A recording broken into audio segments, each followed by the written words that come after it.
All right, welcome in. I'm the Kodiak, and it is time for me to talk about George Paton's performance review. It's the offseason. The Bills Ravens game was today, and I don't really have anything else to talk about before I start diving into these prospects, so I just wanted to get this out here before draft season starts and before the offseason starts. And yeah, let me know what you think about what George Paton has done so far. Leave a like if you enjoy, subscribe if you're not already. And my comment question of the day is, what's your favorite cereal? So my favorite is Cinnamon Toast Crunch. So drop yours in the comment section down below. Follow me on Twitter if you like what I have to say on here at Kodiak Broncos. Let's dive right into it. So, a few things to address real quick. Yes, I know that Sean Payton is probably the ones really pulling the strings behind this team. I know that it was probably his call on Bo Nix. It's probably his call on, what direction the team should head. But listen, Payton still has a team around him that answers to him, and obviously Payton probably answers to Sean Payton if not at least works with him. And then they answer to Walmart or the owners or whoever. But listen, George Paton is still in large part making a lot of moves for this football team. And once again, we're not in the building in Dove Valley, so we can't see from a day-to-day lens, from an off-season lens, who decides on what. But I still put a lot of stock into what has gone on the past 2 years in George Paton's basket. So I'm going to grade those 2 years about, even though Sean Payton's been controlling the team for two whole off seasons at this point, about to be a third, I'm still grading George Paton as if those were his decisions that he was heavily involved with. And this takes everything from his tenure into consideration. So January 2021, he got hired. And yeah, I just need to take everything in consideration when evaluating George Paton. And real quick, so I'm not going to discredit how I felt about him 6 months ago, but I feel like this YouTube video I made on my other channel where I was ranking every NFL GM really comes to light. So keep in mind, the NFL GMs, like, I did not rank any of the four new ones that were hired last year. So the Chargers, the Patriots, and the two that I'm not remembering right now. Oh, Peters, and then there was another one who I can't remember right now. So I started ranking the NFL GMs at number 28, and you just need to hear the soundbite from what I said 6 months ago. This team's roster was graded as the worst in the league by PFF, and when Peyton was starting out here, the 2021 draft was an absolute masterclass. He took Patrick Surtain when everybody was saying, oh, you got to take Justin Fields. When are you going to have a chance at drafting a potential franchise quarterback like this? But Justin Fields is now worth a 2025 sixth-round pick, and Patrick Surtain is one of the best young corners in the league.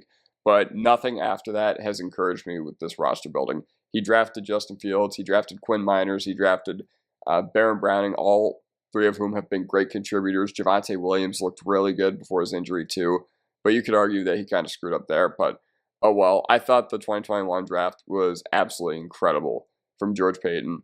Then after they had traded for Russell Wilson and were devoid of capital, nothing almost nothing they did was good. All right. So my tune has changed, and we'll get into all that. 2021, he had a pretty darn good first year as a GM. He got his chance to draft a dude in the top 10, and he drafted Patrick Surtain. Even when people were saying, oh, we need Justin Fields, everybody was saying, oh, we need a quarterback, oh, whatever. And yeah, he did not get the long-term solution at the quarterback position until this past year when they drafted Bo Nix, but props to him for not just panicking. Props to him for sticking to his gut and going with his board. And honestly, I think even though QB was a huge need at the time, and I'm still not inspired by anything that Teddy Bridgewater gave to us that year, same with Drew Lock, I give him a lot of credit because he was able to at least have the patience to wait it out and not panic or anything like that. But in 2021, he had a heck of a draft. I think it's worth noting that Javonte Williams they traded up for should be mentioned here. I really am disappointed that we never got to see what healthy Javonte could have done in this league had he not blown out his knee in the fourth game of his second year, because he was absolutely incredible as a rookie, and I'm going to miss him. I'm going to miss, even though he's probably not going to be on the team next year, a part of me feels like we were robbed of seeing a Javonte Williams career in the NFL. And he also drafted Quinn Miners. Baron Browning was another guy sprinkled in here too. But Jonathan Cooper, another guy who was taken in the 7th round and just got his second contract. So all three of these guys, Surtain, Miners, and Cooper, they're all pretty darn good football players. And their second contract guys. Now, he didn't make many relevant signings over this time period. I think they added like Fuller or Callahan. Maybe I'm not mistaken. It feels like that those two are kind of intertwined, or maybe they signed one in 1 year. I don't know. I don't know. But he traded Von Miller in October 2021 and got the pick that got us Benito, so that's good. So after the 2021 season, he fired Vic Fangio, which I think that was a good move because the defense was clearly stagnant. Vic Fangio was clearly not a liked player in that building. Yeah, I don't know. But so this is something we got to really talk about real quick. This was Peyton's once-in-a-lifetime chance to hire a head coach. And he had been in the NFL since 2000, I believe, when he started with Miami, or I think even the Bears a little bit before that. And he got a once-in-a-lifetime chance to hire a head coach. I don't even know if he would have believed that he would get this chance, when he was just a scout working with the Dolphins or working with the Bears, and when he was an assistant GM working with the Vikings. He failed absolutely miserably at hiring a head coach. One and done in 15 games, not even waiting until the full year to fire him because this team got embarrassed so badly by Patrick Starr on Christmas Day 2 years ago, or 3 years ago. Now it's not 2022 anymore. We just really, it's always going to linger over George Paton. And there is no defending the process because a lot of people back then, the people that defend George Paton for this have said, well, he heard a lot of things saying, that Aaron Rodgers would potentially want to follow Nathaniel Hackett. If you choose a head coach, if you hire a head coach to lure a 37, 38-year-old quarterback, you are an absolute fool. I don't care if he's coming off an MVP season.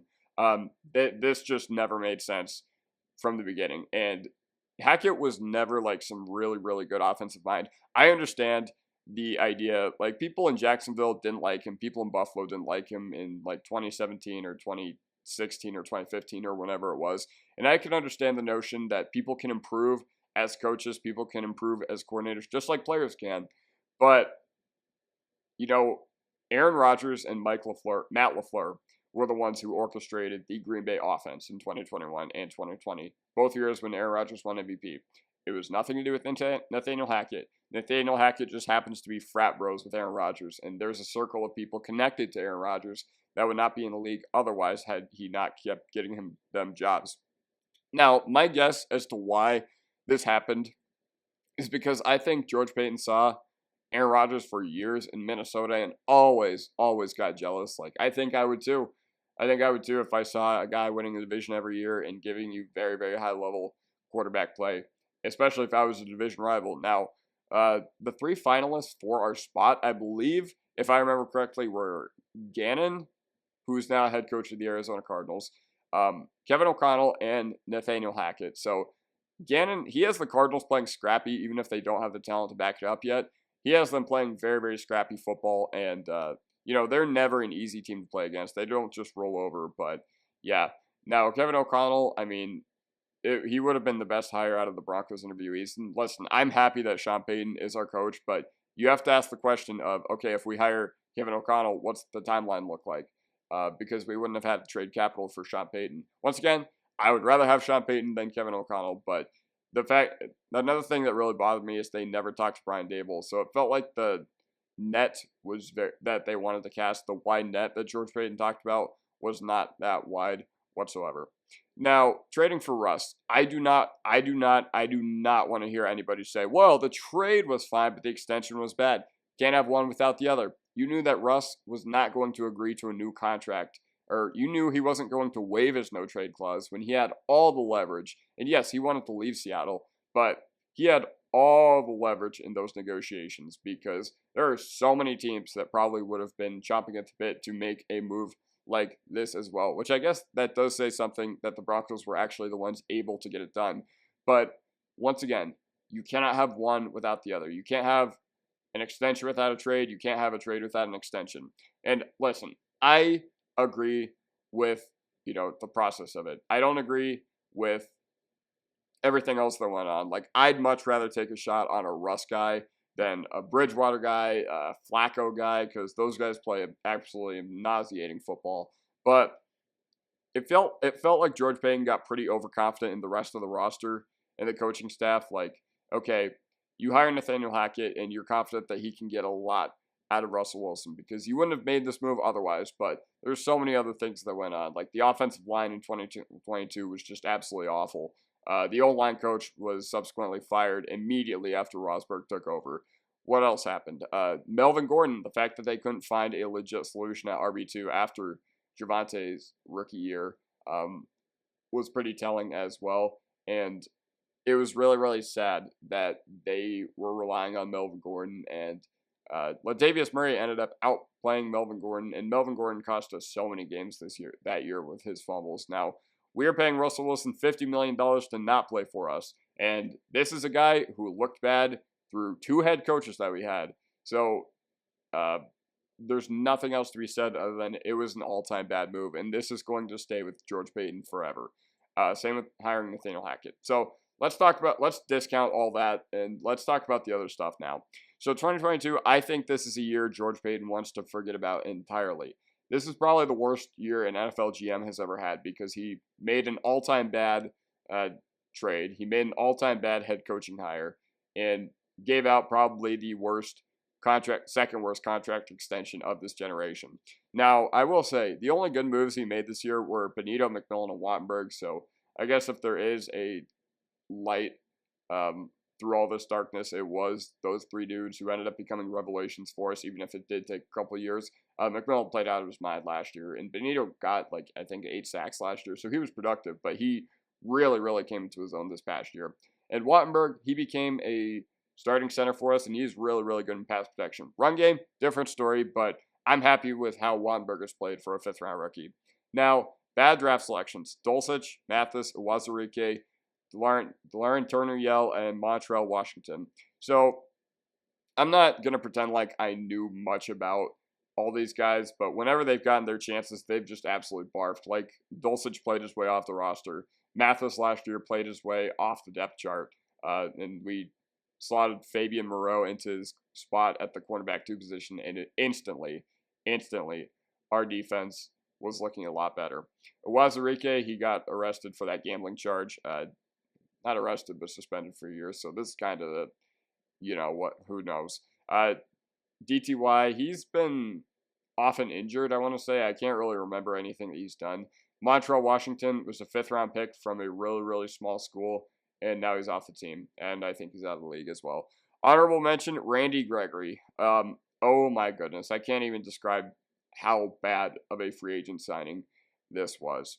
So Randy Gregory, this is a guy who had several character issues, and I understand the thinking. I understand the thinking of, well, we need a Batman in the edge room, and it was so built around, the edge room was built around Randy Gregory being that guy, but he has so many off-the-field problems in Dallas. Then he comes here where weed is legal, and I actually know some guy who came into contact with Randy Gregory at one of the restaurants I used to work at, and he said that Randy Gregory smelled like weed.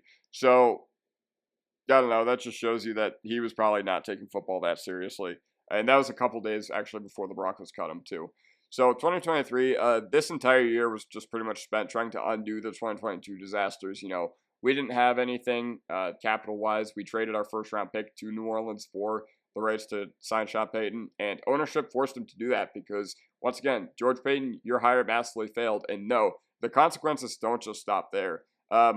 You have to actively trade draft capital to get the guy that the new ownership wants. And I was not happy with the roster throughout the 23 season and summer 2024. I was like, what has this dude done? He has absolutely nuked our team. But he started to draft well again. And even if it took some time for those guys to really, really ramp up, Riley Moss had a phenomenal year. There's no other way to say it. He completely alleviated our cornerback 2 problem. JL Skinner has been a really, really good player on special teams for us and might be getting more time next year depending on what happens with PJ Locke. Nice free agency pickups like McGlinchey, who was someone I really was not happy with his play last year. I thought the fact that we gave him 5 years, $87 million was just ludicrous, but he played a lot better this year with Russ not running himself into sacks.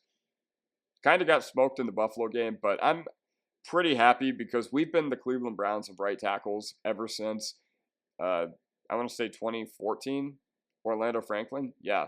So it's been just tough sledding ever since then. So shout out to him for fixing that problem. Ben Powers, another really good guy in pass protection, and Zach Allen, who saw that coming? Who saw us moving on from Draymond Jones and being able to get a guy who, for cheaper, who plays the exact same role, who led the NFL in quarterback pressures this year from the interior defensive line spot. Now, 2024, I'm starting to get a little more positive because I'm extremely happy with what he and the front office have done with limited picks. It felt like the vision of a lot of these drafted players came through this year, like Benito, like Mims, like even Nix. You could throw in there as well, like Riley Moss and just a few others that have really, really outplayed their expectations this year. And even if it is mostly Sean Payton's coaching staff making this team overperform their talent level, I really, really missed having real player development. And that's something that has been sorely missing from the Broncos ever since our Super Bowl 50 team. Now, everybody involved in the 2024 draft deserves praise for us landing Bo Nix. And here's some great moves we made outside of Bo this year. John Franklin Myers, we basically got him for free from the Jets and cost us literally nothing. I think like a 2026 7th round pick or something like that. Jonah Ellis was another guy who I was really happy with what we saw. I think since Sean Payton is really conservative with how he deploys rookies, I think we're going to see a lot more from him next year. Chris Abrams-Drain, once he stepped in for Levi Wallace, the Browns offense completely disappeared. And I will always, always have that great moment of, 3 or 4 minutes when Chris Abrams-Drain picked off Justin Herbert, and I was just like, yes! And then we committed that really bad penalty to give him a free kick. Devon Bailey, great production from a 7th round pick in his first year. I understand he's 27 years old, and you don't expect 7th round picks at the wide receiver position, especially ones that are like old, to contribute in any other way, probably besides special teams. But even though he's kind of took a step back in the last month, I'm pretty happy with how he did. And I also like what the Broncos are doing because it feels like there's a clear chain of command, and it feels like they're trying to get as many smart football minds in the building as possible. Like David Shaw, head coach of Stanford, he just signed a deal with the Broncos. I don't know what to do in particular, but I like bringing him in. I like bringing in basically anyone who shows any semblance of being a good football mind. Cody Rager, another one from the Saints, who the Saints have done pretty well. At least they did pretty well in the Sean Payton era at drafting and development. Now, not so much, but I'm pretty sure that the Rager thing was just to be a placeholder for a higher ranking position in the Broncos office. So, drafting. Let's talk about this. There's something to be said about going 4 out of 4 on the first pick of every draft from 2021 to 2024. So those picks were Surtain, Benito, Mims, and Nix. You're 4 for 4. There's something to be said about that because there's a lot of first-round picks that bust. We've had a lot of first-round picks that have busted, even recently. And real player development is something, like I said, that I've really, really missed. And it's a huge credit to George Paton and Sean Payton for making this happen. And the only premium pick he's had is Surtain, and he's hit an absolute home run with it. And in the draft, I feel like he's had more hits than misses, even if the hits do take a little bit longer to come along. Yeah. Now, I think since the misses have been pretty distinct, like Dulcich was really supposed to be a dude in our tight end room this year. What else? Drew Sanders was something I never really got the vision with either. That's pretty, when you're a team with limited draft capital, you need to be as good as you can in the draft. You need to be as good as you can with the picks that you do have, because if you only have like 5 or 6 each year, then yeah, you're going to need to outperform your draft slots and your drafting in general. But yeah, I give him a B+ for his drafting. I could see this getting to an A if he has like another absolute banger of a draft or two. But yeah, that's how I feel about his drafting so far. Trades, unfortunately, yeah, outside of Russ, he's done pretty well in this department. He's done well otherwise. JFM, Vaughn, and Judy. I know losing Judy hurts, but he was just never going to become what he was this year if he stayed with the Broncos. And unfortunately, we got to weigh that Russ trade pretty heavily, because if George Paton retired today, in 20 years from now, 25 years from now, when I'm on my deathbed, actually probably not that long, probably not that short of time, but knock on wood, but 70 years from now, when somebody asks me about the George Paton years, if he were to retire today, those 4 years he had, I'd be like, well, he traded for Russell Wilson and hired Nathaniel Hackett. So, yeah. And if he were to retire today, nobody would care about the John Franklin Myers trade. Like, no football historian in 70 years is going to be like, yeah, this guy traded for John Franklin Myers. No. They're going to go straight to the Russ trade. So overall, he is not a bad GM. I actually feel pretty positive about him leading this team. I know that this video was a lot of negative until at least 2024, but listen, we will feel the effects of no draft capital for years. Years. I'm talking years, just because of the opportunity cost of what we could have had we stayed put at our selections, and the rest dead cap for at least one more year. And kudos to George Paton for taking high risk even if they don't work out. But I'd call him a good drafter, but we need to see him with more first-round picks. Hopefully he hits a home run in this upcoming draft. Hopefully he hits a home run in 2026 as well. And why not keep this going, man? We have a good thing going, and I don't want him fired. I actually have a positive outlook on him. When you have a team like the Broncos that has just been outperforming everybody's expectations for the last 2 years, you just got to keep the ball rolling, and I'm really happy to see what they can do because Penner said, it's time to go balls to the wall. We got our rookie quarterback. Let's see what we can do. So, yeah, those are my thoughts on George Paton, at least up until the 2024 season. Let me know what you think in the comment section down below, and I'll see you guys next time. Peace.